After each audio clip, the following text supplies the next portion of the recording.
Hey guys, Melt360 Reviews here, back with another review. And today, I'm going to be talking about Of Mice and Men, and specifically the album Defy. Of Mice and Men are a band I hold very dear to my heart, and I love Defy. So some information on Defy is, this was the first album they released without Austin Carlyle being the frontman. And Aaron Paul took over that job and slash role, and I think he's done very well handling it, all things considered. I love the new sound of Mice and Men, and I think Aaron is doing the band proud, and I definitely think that Austin would be very proud of the direction the band is headed in. So, today I'll be talking about the vinyl, the CD, a signed single I have, and then we'll also be talking about the time that I met them. So to start with, I'll be talking about the vinyl. Now, something to note quickly is that the vinyl is a much lighter version in terms of color of the CD cover. Now, the track listing for this is Defy, Instinct, Back to Me, Unbreakable, Vertigo, Money, which is Pink Floyd cover, How Will You Live, On the Inside, Warzone, Forever You're Digging, and If We Were Ghosts, which, if I remember correctly, is actually a tribute song to Chester Bennington. Now, I was very lucky with this album actually, because I managed to hear the song Unbreakable a day before it was publicly released, and I was like, whoa, I can't believe how good this sounds actually, because I was very skeptical about when Austin left the band, as there wasn't really any concrete things saying that Aaron was going to take over lead vocals if they were going to get a new vocalist altogether. But overall, Aaron absolutely smashed it. So to show the vinyl itself now, I have a first edition. I believe there are 4 different variants of the first edition, and the version I have is probably my favorite. It's just very simple. It's just a bronze version slash copper to go with the look of the album. And overall, to me, sometimes I don't really notice the difference between vinyl and CD. I just like owning both to support the band. But overall, I think the vinyl quality for Defy blows the quality of the CD out of the water. It is absolutely incredible. And one thing that really took me by surprise when I found this, for some information on where I found it in my local HMV. It comes with a book for the lyrics, not just a sheet. I won't show it off properly as it is very big, and it's just a more blown up version of the one that is actually with the CD. Now, the difference between this one and the CD is this one is more glossy, rather than some of the bits which you will see on the CD version glow. The main thing I will show off is the photo of them here.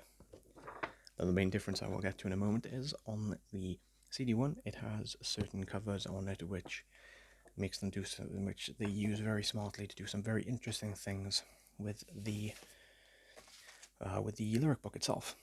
So now to move on to the CD, it is here, and as I said, it is a much darker color. It is more sort of suited to the color of the vinyl, in my opinion.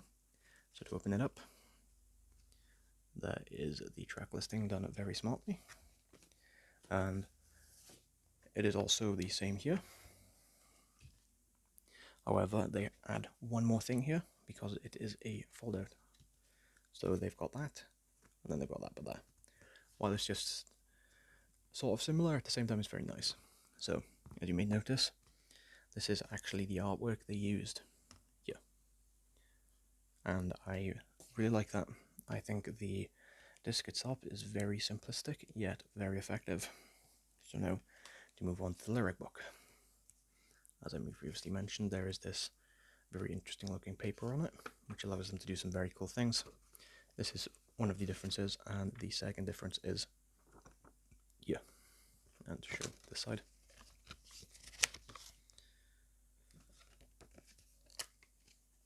And as you can see, along here, compared to the other one, it's not all glossy, and what is actually the bronze color is very, very reflective. A good example of it is here. Now, if you notice by here, it's very reflective, and the bits and bobs that they have here. Now, it's hard to show on video, but they actually look like they're indented compared to the actual vinyl book. So, the back is the same on both, just obviously one's a bit bigger. So now moving on to this. This is a signed single vinyl I have. It's a 7-inch one, and the two singles are Unbreakable and Back to Me. And back to Me is obviously on the other side, but I will not be pulling this out because I wish to keep this framed and as pristine as possible. So it is signed by all 4 members who recorded the album, and I was so happy to get this signed. Now to actually talk about when I met them themselves, this is when they supported Bullet for My Valentine on the Gravity Tour, which I'm actually wearing the t-shirt for that specific tour as well. So overall, as you can see, it was the 11th of the album, so the 18th. Now, I had been a big Of Mice and Men fan since I was 13, so to finally get to meet them was incredible. It was the nicest experience I think I've ever had with a band, and honestly, it blew me out of the water how kind they were. I'll never forget walking in there and how nervous I was to actually meet people who I'd been wanting to meet and looking up to for, from the better time since I was 13. As Of Mice and Men are very much a band that helped me get into this style of music, and while I'm very sad I didn't get to meet Austin, it was still very incredible to meet the members that I did. So, as you can see here, this is one of the things I asked them to sign, and another item which I will be showing off in a later video because it is not just signed by them, it is signed by members of Cat Decapitation, it is signed by members of Thy Art Is Murder, it is signed by members of Oceano, as well as various other bands, and it is something that I am doing as a sort of, I suppose you could say, project to raise money for a charity which I will talk about at a later date. So, with the experience of hearing most of Defy live, it was incredible. Apart from one thing which happened through the set, which was incredibly funny, is the drummer's pedals broke, so unfortunately they had to cancel one of the songs, but the songs that they did play off the album started with Defy itself, Unbreakable, and Warzone, and they were incredible. Such a amazing sound live, and the old songs they did play, which obviously Austin, which had been the main focus of the vocals on, I still think that Aaron did a very good job. No. This is the album that very much laid the blueprint for their next album that came out, Earth and Sky, which I will be doing a review on. Earth and Sky builds on everything that this album lays out while going in a much heavier tone. It goes so back to what I suppose you could say is the original Of Mice and Men sound. But I'm going to leave it here for today, guys. If there's anything you would like to see reviewed in the future, please let me know. You can either drop it in the comments or email me. Thank you guys for watching, and I will see you in the next video.